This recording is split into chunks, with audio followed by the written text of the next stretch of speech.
Hi there, welcome back. If you're seeing this, you're probably thinking, thought you told us you were having surgery. I am. I've pre-recorded this, so I actually haven't had it yet. But hopefully right now while this is airing, hopefully I'm laying on my couch, uncomfortable and complaining and, sipping on flat ginger ale. Fingers crossed.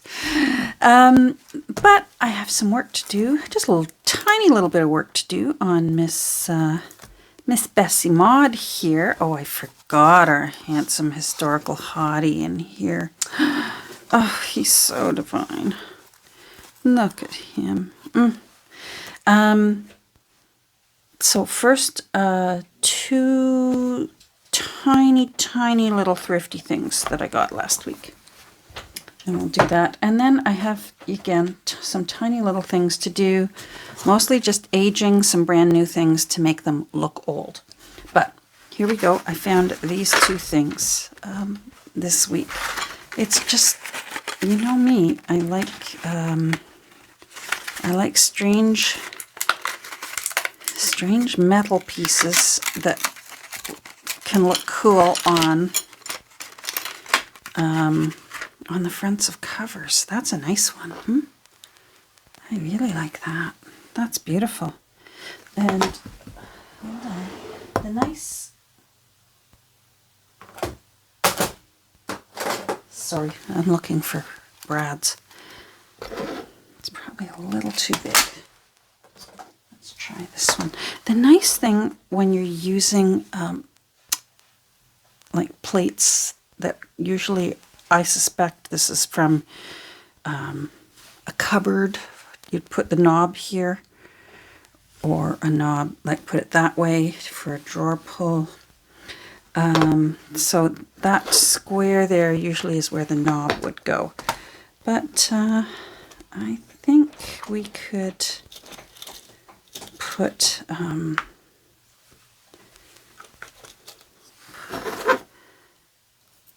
that in there, or hold on, maybe something bigger. That's not big enough.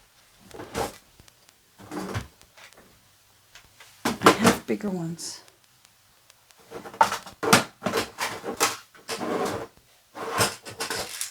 Of course, right now I can't find them.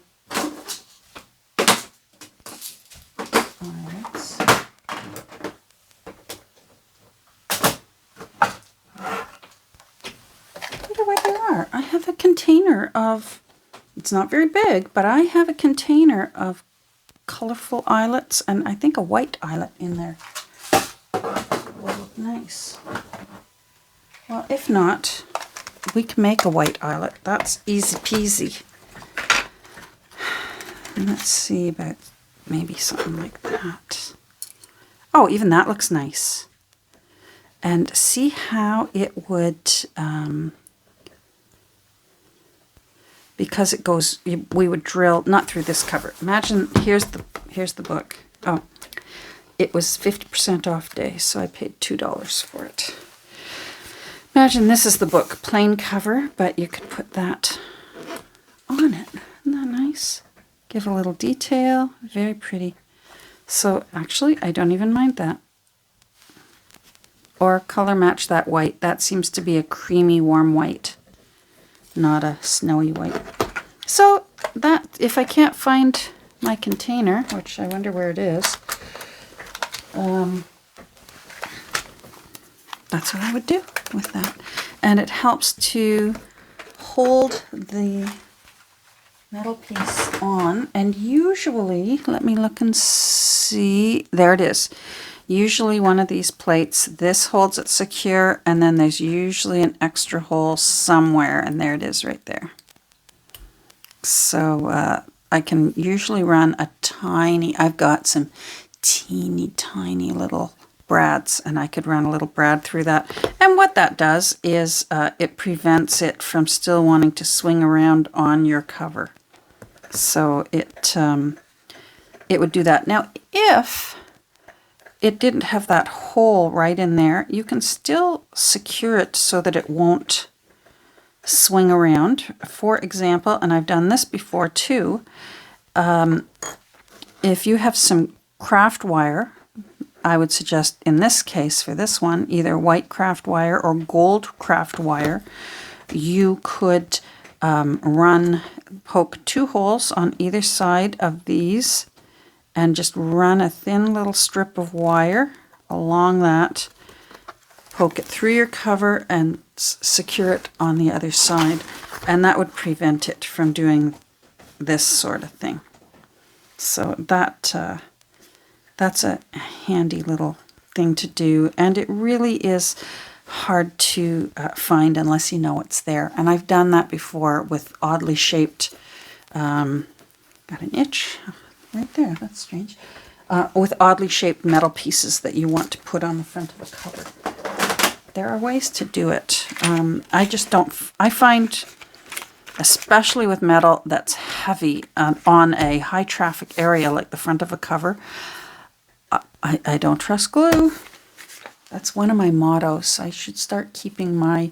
Everyone's got their junk journaling mottos. Like I know Gail's got talk amongst yourselves, and Nick the Booksmith says, I'm not your mother. So mine should be, I don't trust glue. I just don't. I don't trust glue. Don't. So found this book, a little bit of Dickens. A little Dickens. Edwin Drood sketches. It's very pretty. It's missing many of the first pages. So you can see they must have been here. And you can tell it's very old because I can see some of the binding in here, and it's just string that is holding holding the text block together, and then it's suspended with mull there. I can see that.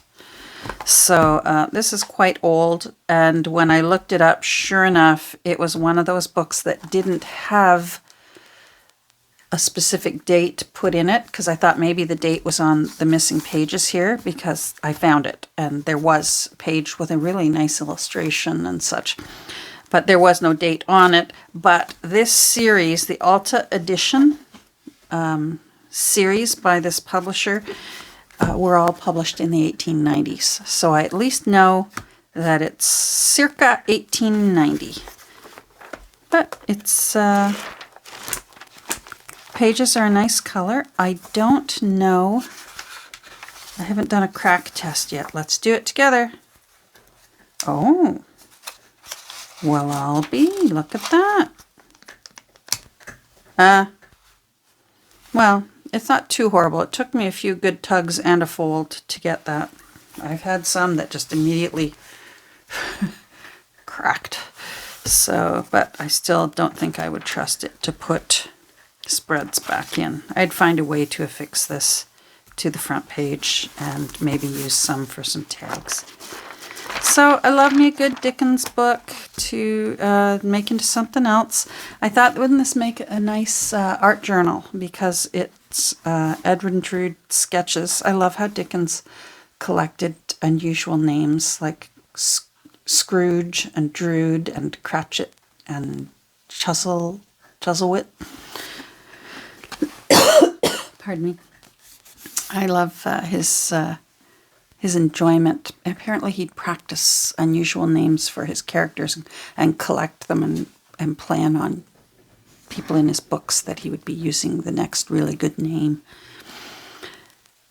So, and where it says illustrated, like, wouldn't that make... Come on back, Catherine. Wouldn't that make a great artist's journal? Sketches and illustrated. So I couldn't resist it, because of course I need more books, right? So just 2 things there.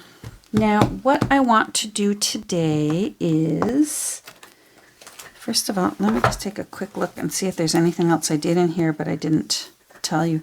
I made a decision here. So that's something I didn't do, but in a way I did, because I made the decision. This is the dedication page, as how I know who Bessie Jollo was, and approximately, like, she was at St. Paul's Church here in our town, and it's still there. January 1895 for memorizing and repeating the whole of the shorter catechism. Anyhow, I'm just going to leave that tucked in the book and let the next owner do something wonderful with that. Still love these pockets. Oh, love that. All right. Yeah, I don't think there was anything else I've done since then. No, we've gone over that. No, I haven't decided what's going in these, although I made her, and I might put her in. I just sort of made what might have been a photograph. This was from a book of opera singers. This is actually Anna Carrera from 1911. So I backed it and made it into a journaling card. Anna could go in there. That looks, oh yeah, she's peeking out. Look at that. Okay, Anna, you got a new home. I've got to put something in here. No, I don't think there's anything else. That's where the locket ended up instead of attached to the handsome hottie back there. No, we did that together, all of that. So that's all good. All right. What I want to do is just two little quick things today. After all, I am recuperating. Even though it's cyber recuperating right now, right? I'm planning for it. I have this thing that I want to put in. I want there to almost be like a little mystery romance going on in Bessie's book. So I found this whilst thrifting once, and of course I had to have it because, watch this. This goes up, little pansies there, goes down, and then look at that. Isn't that sweet? And then you can write in the back. And I just thought, isn't that the kind of thing that would make a really cute, not only journaling spot, but, oh, I'd have to put it in sideways. It's wider than the book. No, I gotta put it in this book. I may have to put it in sideways.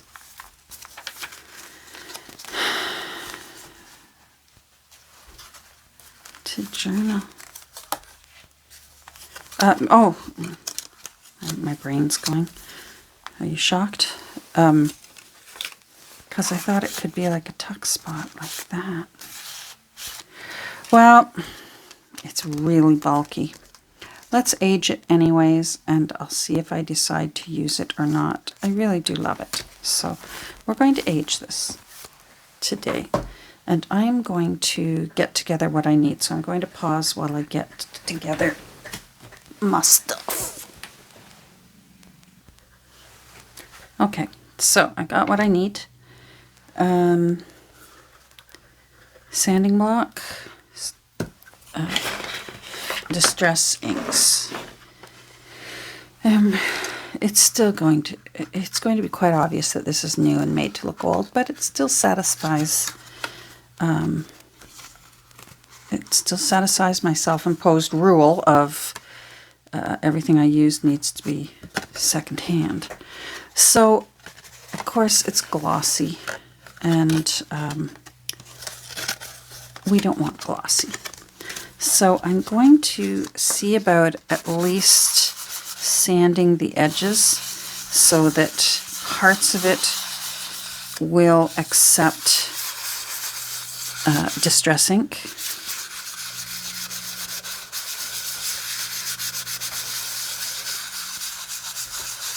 There are other ways. I could try painting a coat of matte acrylic gel medium on it. In the past, I've also tried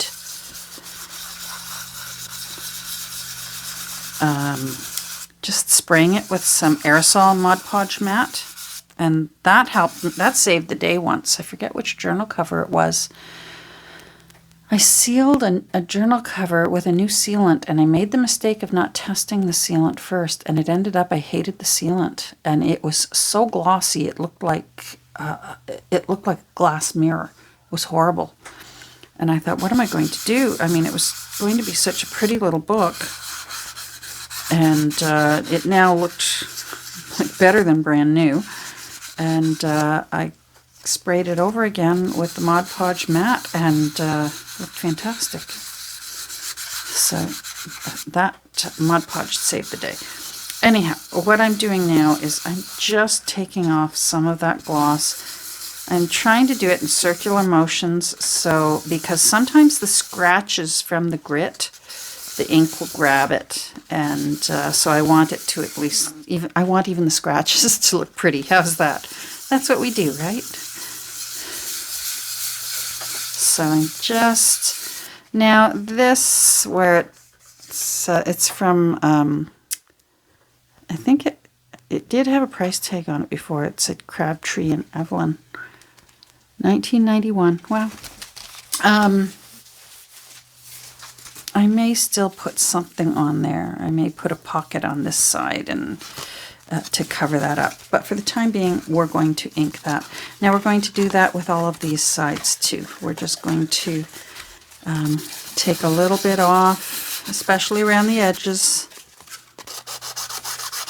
If you hear noises in the background, you know who is over there, and she's playing very happily. She's doing great.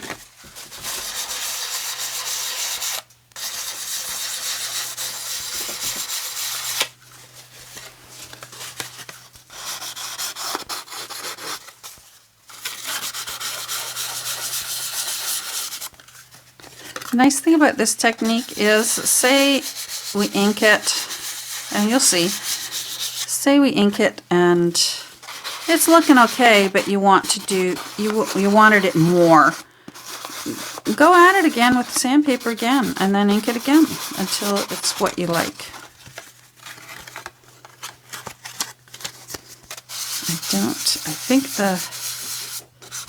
I have a feeling the hands are going to be tricky. I'm just making sure I get more of the edges inked so that I'll be able to get a darker distress on those.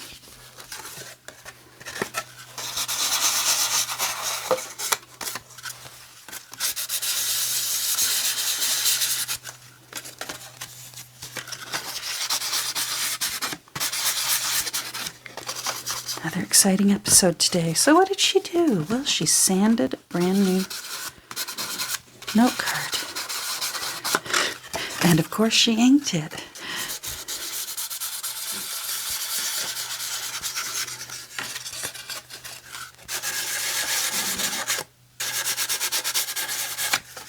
All right, now I'm lazy and I'm going to wipe this on my pant leg and get the dust off of it. So that helps. So let's try this side first. And we'll go in with this one. If I need darker, I'll use this one. This is coffee shade.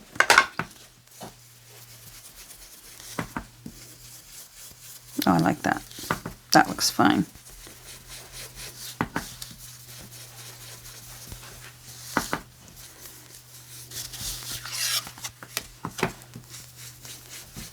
I always forget to take before and after pictures.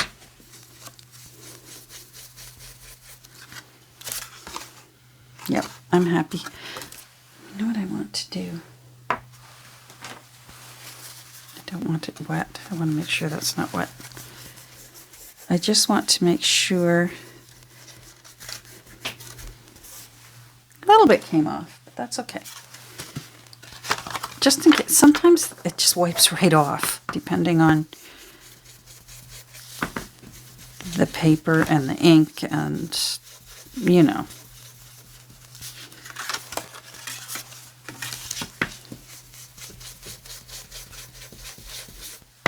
I'm not seeing too many obvious scratch marks from my vantage point here, so that's nice. Oh, that looks nice. Okay, happy girl.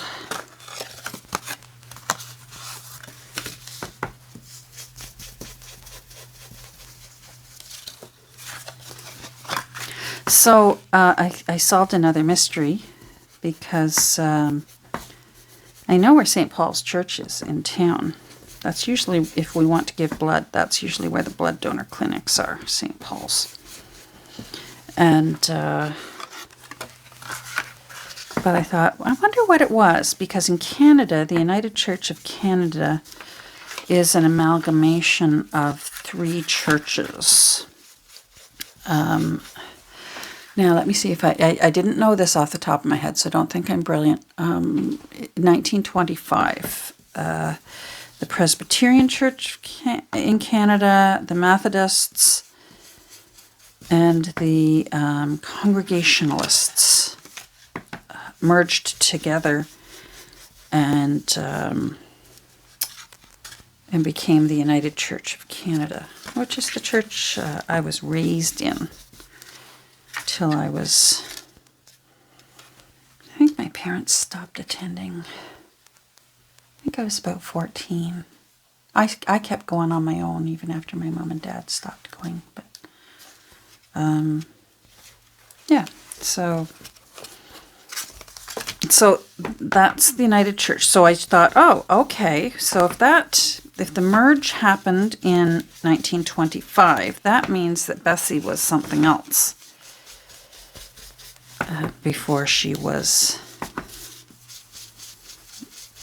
before it would have been the United Church. She wouldn't have attended it as a United Church. And sure enough, so I looked up the history of the St. Paul's building. It's very pretty little church in town. And sure enough, it was the Presbyterian Church in town. Now, of course, I had to keep reading about it because I love that sort of thing. And apparently 74 of it was St. Paul's Presbyterian Church. 74 members of St. Paul's Presbyterian Church disagreed with merging with the other 2 faiths. And so they separated and started their own church. And it's also in town. There's a pretty church in town. I forget which saint they named theirs after. But it explains why there were so many. And it also actually eventually became a United Church, because we have 2 United Churches within 1 block of each other in town. So I guess they eventually decided, you know what, let's do this. They didn't stay Presbyterian. I hear someone. Okay, so the outside looks very nice. I'm very happy. That looks a little older. Let me check on little Yoo-hoo over there. I hear her.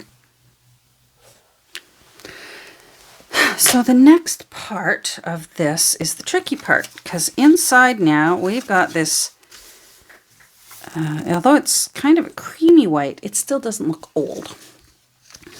So we need to deal with that. And I think I need to deal with a lot of this edge. I'll deal with the edge later. This is where I have a variety of pads of distress ink for different reasons. I've mentioned it before. I'm going to mention it again in case someone's new. If you're new, hi. I save when I can't re-ink anymore, or else sometimes I can't find the bottles of re-inker for various shades, and I'm just forced to buy a new pad. But I have an old one that's dried out, but they're never completely dry. And I save them because they're the ones that are good for applying directly onto papers and that. If you want to like take the lid off and do this, that's when you want to use your old one that's not sopping wet and just going to make it really dark. And then of course I keep my latest one. Now I'm careful with these. I was not able to get ink in the antique linen. I had to get the oxide. I don't like the oxide as much as the ink. The oxide is slightly matte and has a bit more of a coating, a bit more of a matte coating to it, whereas this is more translucent. But I think what I'm going to go in and do is, I think at first I'm going to just give a little bit of a light interior yellowing with this. And I'm going to grab this again. You have some playtime, especially with that oxide. It's designed to stay wet a little bit longer. And you can use Kleenex, a cloth, and just rub it around.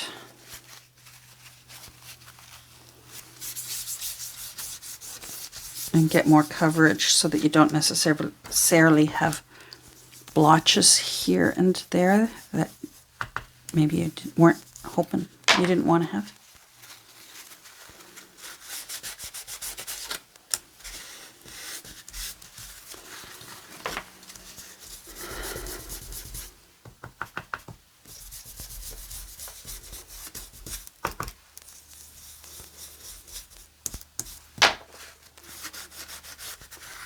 So that's giving me a pale yellow.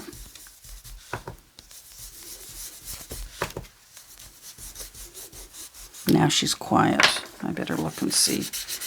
I'd almost rather they be noisy. She's having a snooze. What a good puppy. All right, so I'm happy with how slightly yellow that is. I'm working still on this surface because I don't mind if this gets grimier. Now this part is where I'm literally going to do something that scared the daylights out of me the first time I tried it. But I've been watching Eva at Bohemian Crafting do it all the time, and her stuff is so fantastic. So, and I've gotten used to it, and I've gotten used to enjoying the results from it. So this is the old one. Oh, I label them so I know which one's new and which one's old.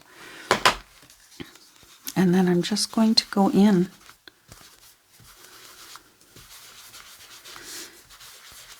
and see what I get from that. You know what? I rather like that. I think I'm going to just go over the whole thing. I was thinking I would just do the edge, but I'm rather liking. So much for all that. So much for all the brushwork with the oxide. Oh well, it's all experiment, right?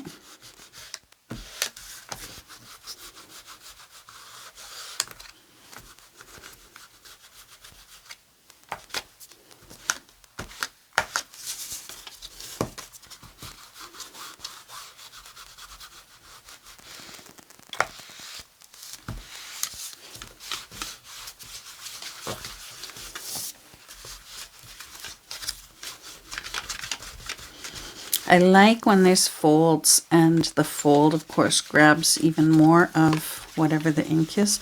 Now I can feel the oily film on my fingers.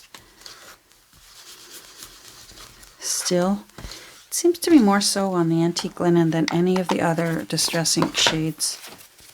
I want a fresh one of these. And I'm just going to give it a little wipe.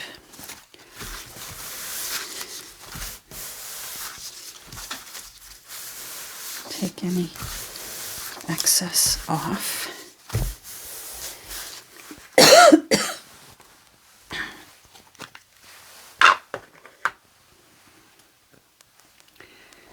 And coffee. And I'm going to go around the edge.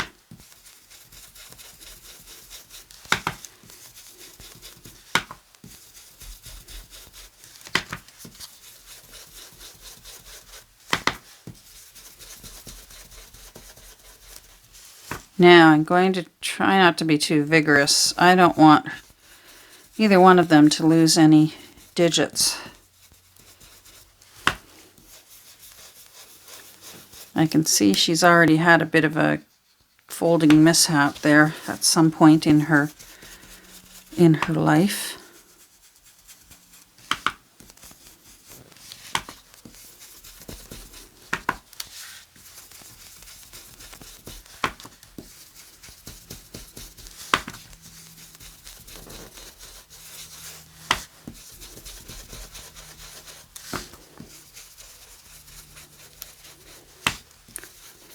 Okay, slow down, Catherine.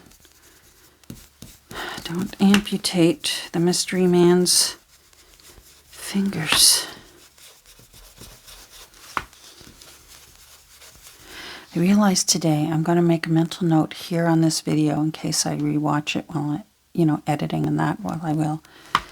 I want to remember to use some player piano music. If I forget, remind me when I get back. Oh, well, now I guess.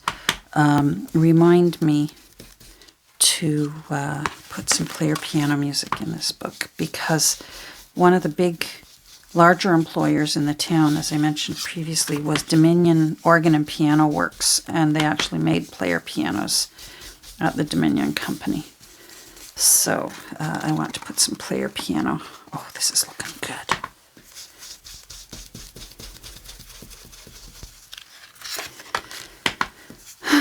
I know it seems like, really? 10 minutes to do all that? You betcha.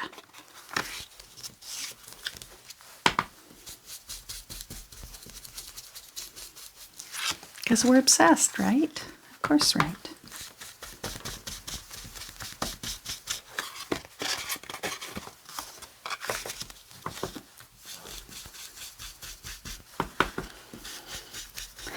So hubby's at work today. Well, not really today. Today he's home bringing me tea.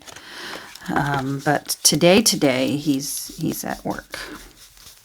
So it's just me and the little cotton-headed ninny muggins over there. She's just a fluff ball of cotton. I should post another picture of her soon. She's getting fluffier because she can't go to the groomer yet. She's not fully vaxxed. So she looks like she's getting bigger, and she is, but she's literally getting bigger fur-wise. I've never had a dog with fur like this. I've always had shorter-haired dogs.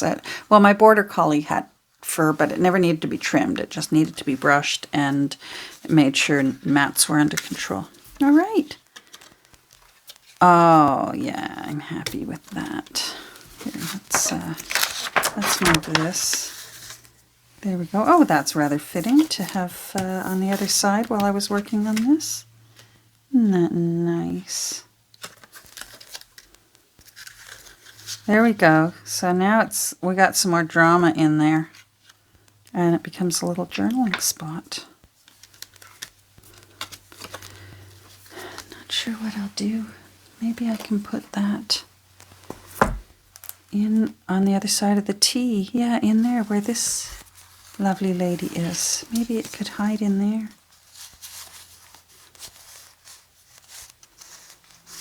Or in that way, and then it could stick out a bit. Love when things stick out. Yes. Oh, see, I love that. Okay, found its home. One more thing to age while we're here. I have no idea what my clock is doing. So I found these at my ladies' auxiliary, the hospital auxiliary shop in town. They actually had a whole box of them at one point. And they must have been from a flower shop that went out of business. So I want to put one of those in, as if she may have gotten flowers from her secret admirer or her beloved suitor. So we're going to do the same thing. So we're just going to gently, the edge, really test it out when you're going to do this, because sometimes really less expensively printed items, you can literally sand it right off. Whatever the illustration that's on there, you can just take it right off with the sandpaper. So sort of approach it cautiously before you can see how vigorously you can be. Now that side's already matte, so we're safe there. I'm just going to go along the edge here first.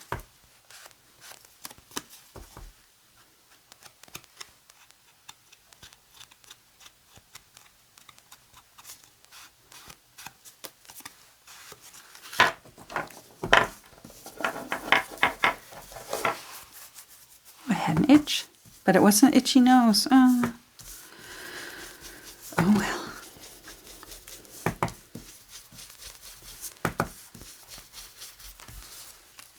That looks nice. Now, other side. Other side. Let's see. I'm just going to go right in with this. Fingers crossed. Remember last time, a few minutes ago, I wasted all that time brushing. So here we go.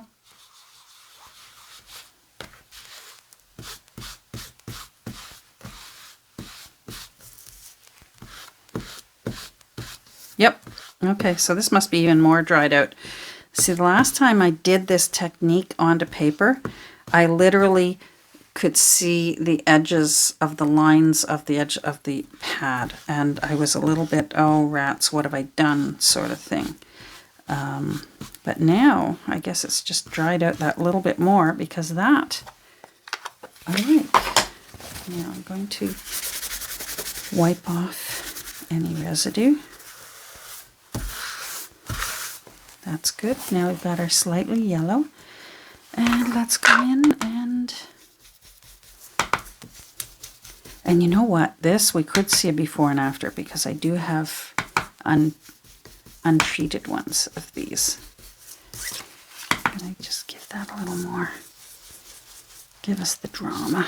All right, now we need to make this look older. So first thing I want to do is, because when you open it, you'll see that white, and don't want white, but I'm not sure I can. Let's try. Never say never, right? Whether I can get in there. Nope. Let's just, we'll go back to the brush.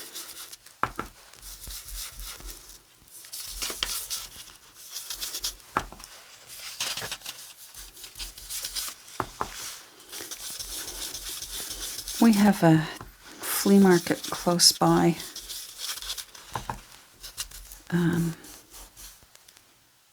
Next town over. I was trying to remember how close it was. Next town over, there's one of the Saturday, Sunday flea markets, and I thought, oh, I'm going to go over there. And boy, I didn't find much of anything. You know what they're full of now? Is videotapes, VCR tapes. That's the latest. I guess that's taken over since 8-track. So it was just 2 buildings full of VCR tapes and a few little other things here and there, but nothing that interested me.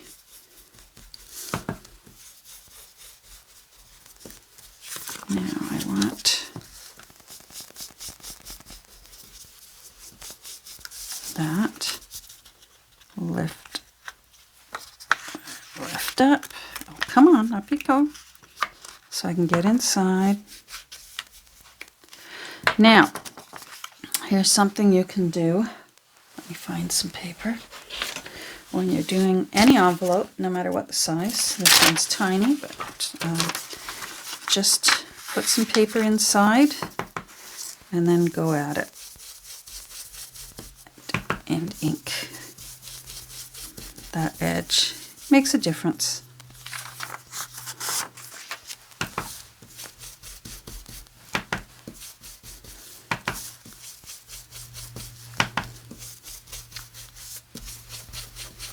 Now here's a little something else I do, because it's me.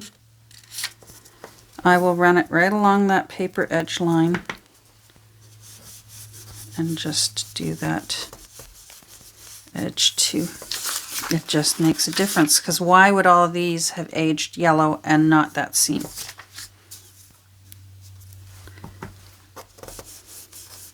I hope I'm still centered. I moved the paper. I am. Oh, it's a miracle. All right, so that side looks old, kind of mucky. Let me give this a bit of... okay. And then this side.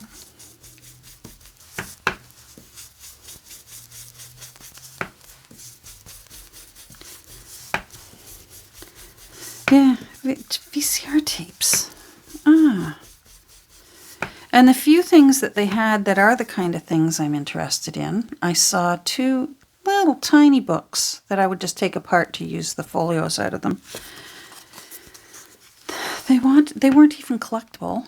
I I'm not an expert, but I do have an idea about pricing now on certain books, and these were just silly priced. It was as if they didn't know what to ask, so they said, well, let's ask a lot. And because even if it's close to what I think is a reasonable price, I'm more than happy to pay it. Everyone needs to make money.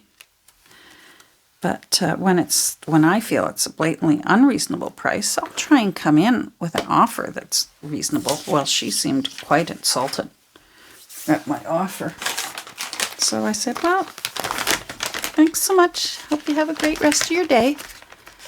And the likelihood, I bet those items are still there. And that was, I forget, it was a while back when I went over there. I don't think I'll ever go back. Got ink all over my fingers. All right, so now give me a second because I'm going to go over and find uninked versions of these and show you what we did. Okay, so let me put down a white piece of paper so we have the backdrop. So here's what we did when we made it look older with just our ink. And then here's what it looked like when we got started. So I think that's terrific. Let's see, I'll zoom in. I'll zoom in. Oh, no, I zoomed out. There we go, now I zoomed in. So there we go. That's what you can do when you got something brand new and you'd like to make it look like it's been well loved. And what else did we do here today? Oh, we did that. So thanks for joining me today, and I hope you're all doing well. I hope I'm doing well. I guess we'll see. Take care. Talk soon. Bye.